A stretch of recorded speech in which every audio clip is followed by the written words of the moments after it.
I think we have finally found out now. I have it flat on the table, no shims, and I can measure. I can set 0 a little bit in here and get it to 0 here, and the same reading at the what would be the top of the column, the top of the casting, but in the rear here from the other side, meaning turning around and doing the same measurement there. And then on the front there, in the front here, I will measure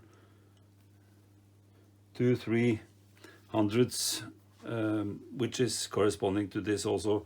It's a bit bell-mouthed, so a bit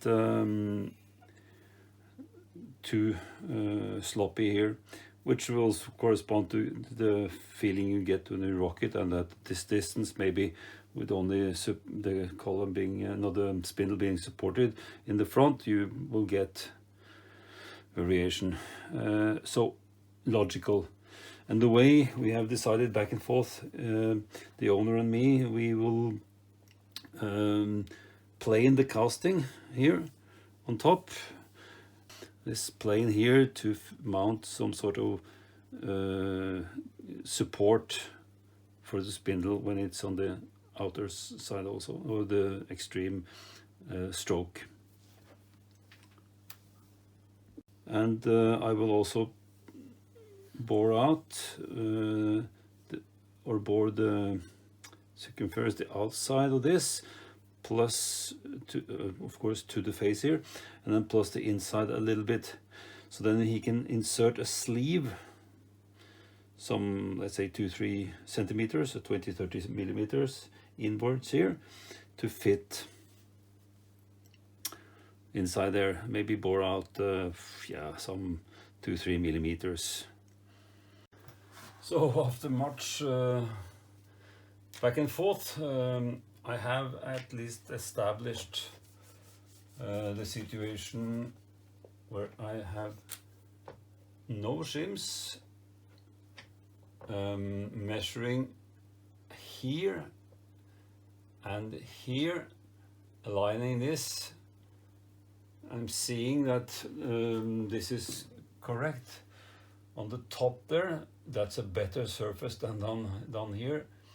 And I see that I have then this in plane with the let's say the base, then would be the column. Then I have a slight bell mouth, which would correspond to where we have the situation where a column is at the longest throw. So out here, and you will get then a deviation up and down rock. So we decided, the owner and me, that we should actually rectify this or improve this by milling out. I'm milling then this bore a little bit fatter here by 2-3 millimeters, maybe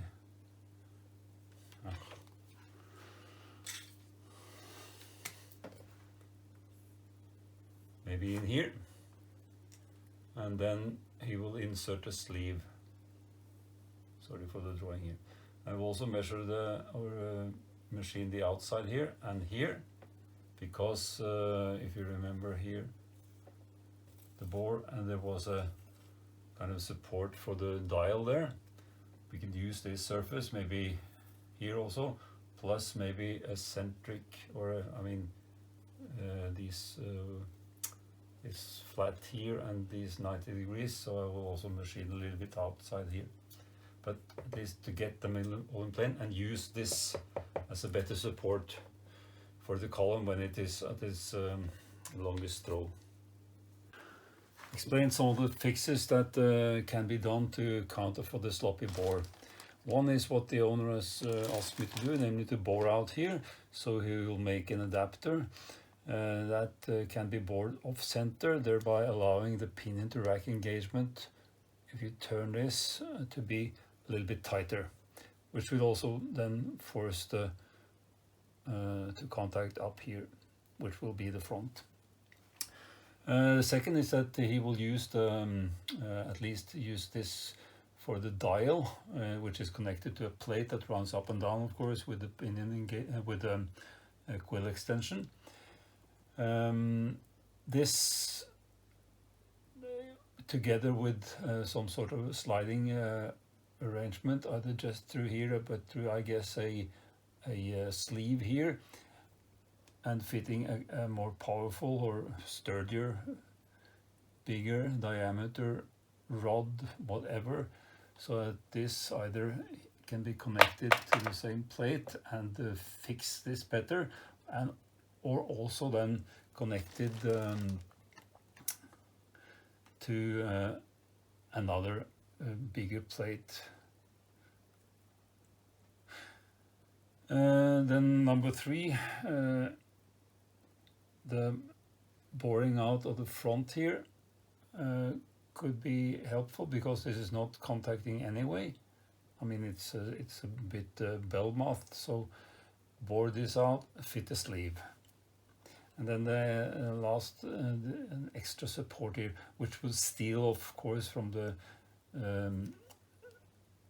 ability you have to extend the quill. But anyway, you can make this just easily on as an extension here, and then this will be also then possible to make it off center, and then you can adjust to the correct positioning of the quill actually. I mean, we're not talking about much here, only some hundreds of a millimeter, but still.